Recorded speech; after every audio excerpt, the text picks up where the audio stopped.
Alright guys, welcome back to the NFA review channel. I'm here with my friend Brian Wang. He's a local professional instructor. I'll go ahead and let him explain why he's here today. Hey everybody, my name is Brian Wang. We're here in the Tampa Bay area. I'm a firearms instructor. I do this full time, and Adam invited me out today to help give you guys a good review of the Mission First Tactical Minimalist stock.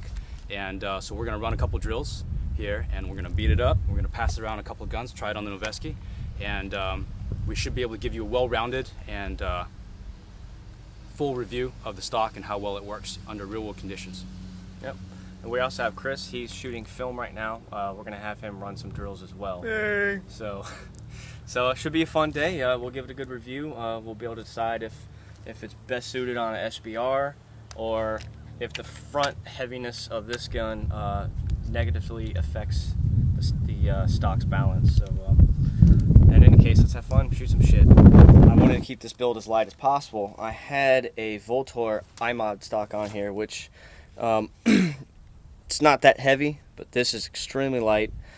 It doesn't have as good as a cheek weld. However, there are accessories that you can slide in here to this port, and it will give you a riser and a cheek weld. There's also some other goodies coming out for it soon that I'll follow up on whenever they release them. To extend the stock, it's just a natural grab of it. You grab and your finger just automatically slides into the adjuster here. Grab it and pull back. It's very tight. This is a mil-spec tube, mil-spec stock. They do make a commercial version as well, and it'll say right here, see the MIL. So you just grab it. It unlocks, slides. There's no wobble at all, which the Voltor did suffer from. So this does have a much higher quality. It has multiple sling points here, and it also has a QD sling point here. On the back of this gun, I set it up like my Noveski, what I had the Noveski end plate I built here. If you wanted to run it, you could just slide it here and into the stock as well. So versatility there. Much lighter stock, comes up easy to the shoulder. I have it too long here. If you're wearing body armor, it has a nice angle here, so you can rest it up high if you need to, if you're wearing plates, or it just seats in your shoulder nice. It just rolls in it really nice. It does have a rubberized coating. As far as my shirt, it doesn't really stick to it, so don't worry about it hanging up on your vest. I'll shoot it usually right here.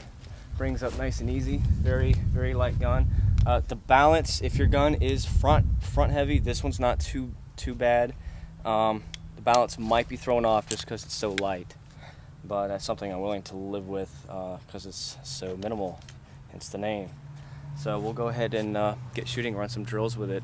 Another reason why I built this in a pistol caliber for my wife is you know, shit hit the fan type Hurricane Katrina incident. That's probably the only thing we'd have to worry about where we live.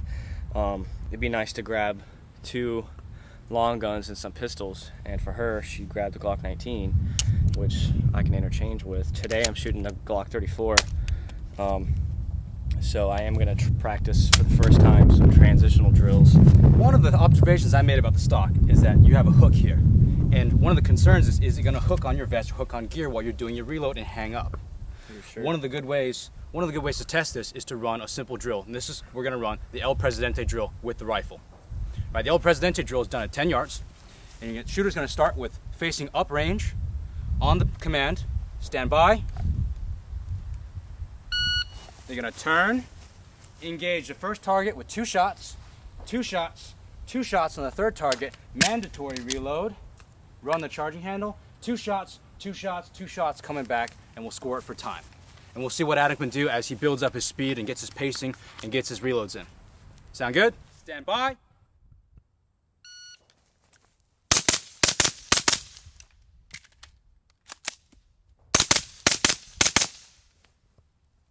Adam was so fast, his time is 0.00 seconds.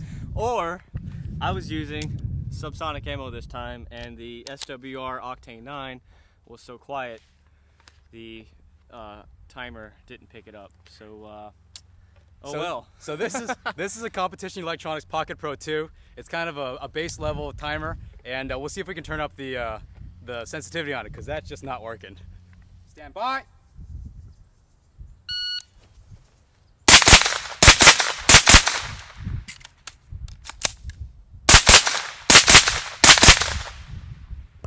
8 seconds. Good shooting. I see a couple A's on here. I also wanted to show how unobtrusive it is when shooting with a handgun. There's not a lot of real estate here, so we'll see if it gets in the way. All right. Stand by.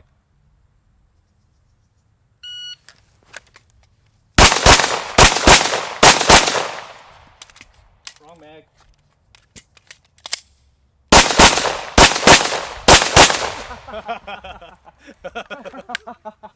Holy fuck. That was funny. I was like, holy shit, this mag feels fucking huge coming up. Hey, you just adapt and overcome. If you take an empty magazine when you're on the range and you put it back in your pouch, what's going to happen when you need to get it? You go get it, you're going to reach an empty mag. Oh, fuck. Well, roll as you go. Drop it and go to the next mag. Yep. Be interesting to see what that looked like, but I just went with it. So fuck Good it. improvising. Yeah. Good improvising. You felt it right away. It was empty. You could feel it right away. That was fucking funny. 10.73. All right, this time, you know, I can't review the part the whole time, so Brian's gonna run it on my Noveski here.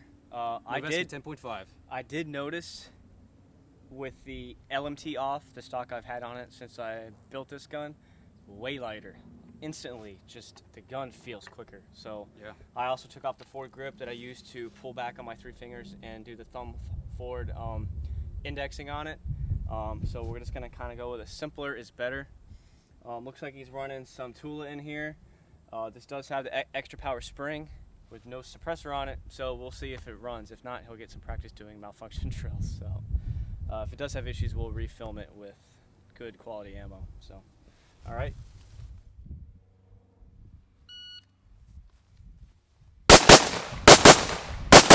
Jesus, loud.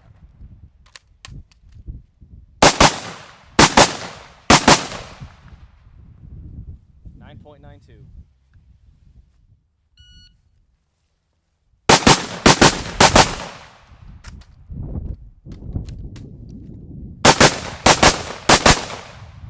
Nice. 8.69. Sped up that time. I gotta work more on this pouch. Yeah. This vest is really new to me. Oh, that's why we train and have fun. Good chance to practice it. So what did you think about this? Did this get hung up at all? Dude, you know this stock? I completely forgot about it, which is the best part because I was really worried. Now see, look, I'm worried about this. That's what I'm worried about. Right there, hooking onto your gear and getting caught, hung up somewhere. But you know, if you keep it tight, it's so light, so easy to tuck into your armpit, it just becomes a non-issue. So I don't have to think about it. It's right out. Although I did have it hung up a little bit on my magazine. See that right there? So I guess any stock. Any stock, especially the bulky ones, you got compromised. But I mean, for how light, how small it is, no wiggle, nothing whatsoever. I just don't have to think about it, which is the best part. All right, now we're gonna try it suppressed. We'll see if the timer picks up the shot. It didn't on the 9, so we'll see. All right, you all set? Quite a bit heavier. Yeah, it adds a pound to the front. Yeah. All right. Shooter ready. Yep. Stand by.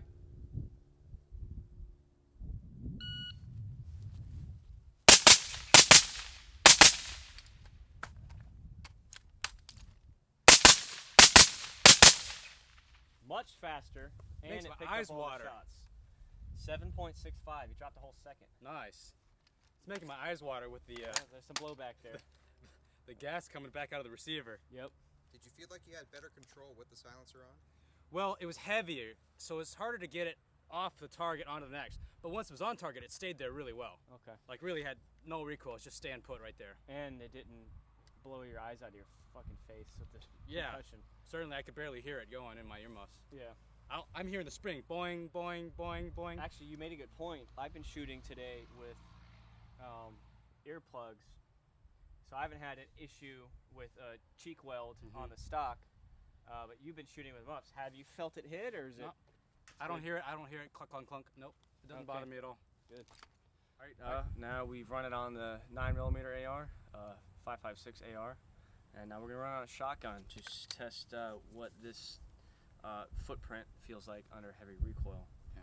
So this is your student gun you guys use? So, in our training, this is a Remington 870 12 gauge, 18 inch. It used an extended tube. We have a Mesa tactical pistol grip and M4 stock on it, and a Voltor stock. The cheek weld is really good on this thing, but man, this problem with the gun is that it's really, really heavy. We have a lot of trouble with students being able to use it, and just holding it up during the reload. So let's run the, oh my God, that's light. The first, you think the stock is light until you pick up this one. You're like, oh my God, it just disappears in your hand.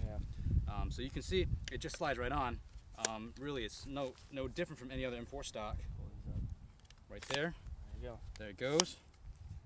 The switches are nice and easy to use. You don't need to press that. Side to There is no wobble on the Mesa Tactical M4 tube.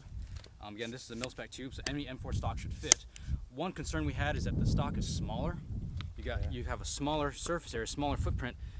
One for your face, and the other for your shoulder. But you do notice how it curves downwards, and I think I like that, because a lot of times with a shotgun, if you hold that at them, a lot of times with a shotgun you'll find that you're resting the base of the stock on your shoulder. Right. So when this thing curves, it's putting that foot of the stock into your pocket instead of putting that point into your pocket. You know, because this is great and all, except it rides like that. And under 12 gauge with slugs, that's gonna feel like shit. That leaves a fat bruise in your shoulder. I'm just gonna run three rounds, and then I'm gonna give it a shot so we can give you our opinion on it. All right, I'm doing 2 rounds of buckshot, followed by a port load of slug.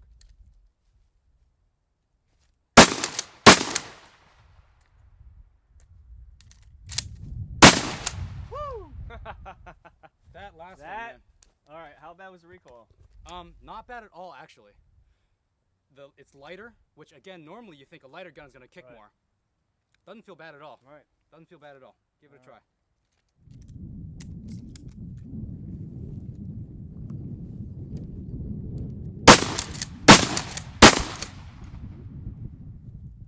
Wow, you're right. That was not bad at all. You know what it is, too? It's rubberized. There's not that knurled plastic. Yeah, hard plastic. It's not sharp at the bottom. I think really the difference is the foot as it's curved. Yep. You can see right there as it's curved. Under that pulse, it's just gently rolling into Speaking of sharp, while we were taking off that stock, I don't know if you guys noticed, I bumped that other stock against my face and I cut my lip open using the other M4. Speaking of that, using that Voltor stock. This, we were off camera. We were all trying to break this off because it looks really flimsy. I don't know what they used right here, but it's pretty sharp. How strong is this mount right here? Pretty strong? Pretty strong. Gun is empty. Let's beat the shit out of this stock for a little bit. Sure.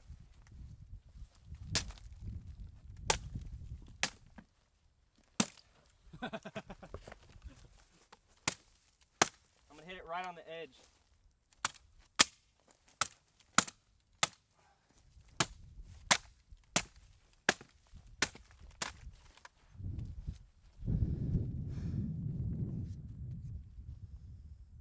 You can see it scuffed the rubber just a little bit from when the gun would hit and then slide. Wow. I mean, I was hitting it right at the weakest link. There is nothing wrong with that. Still tight. I mean, I don't really do that with stocks. I mean, when are you going to do that? But I mean, if you need when to you're pound beating your in way, zombies' heads. Yeah. When you're running out of 12 gauge shells, you got to beat them in. Or 6 inches above a lock or something. I mean, you can use it as a, I mean, that is a tough fucking stock right there. I mean, I was not being gentle. Go ahead, beat the shit out of it. See what you can do.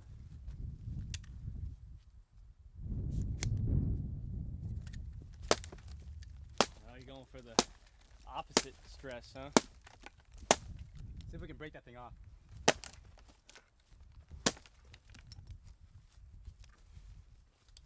Right. So you cut up the rubber a little bit? Yep.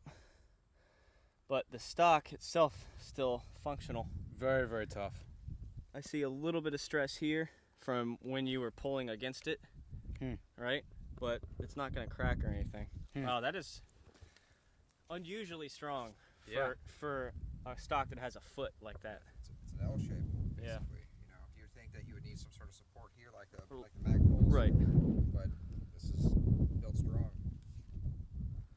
Well, I'm happy with it. What about you? I like it. I'm a minimalist. You guys all know I'm a Spartan. I love it. Cool. Well, tell you what, you can have that one. Sure. Thanks. It's your new student abuse minimalist stock. Sweet. Sweet. All right, guys. Thanks for watching the NFA review channel. Stay tuned. Many more reviews en route. And hopefully we'll have Brian here as a guest for future videos. So thanks for watching, and subscribe if you haven't done it.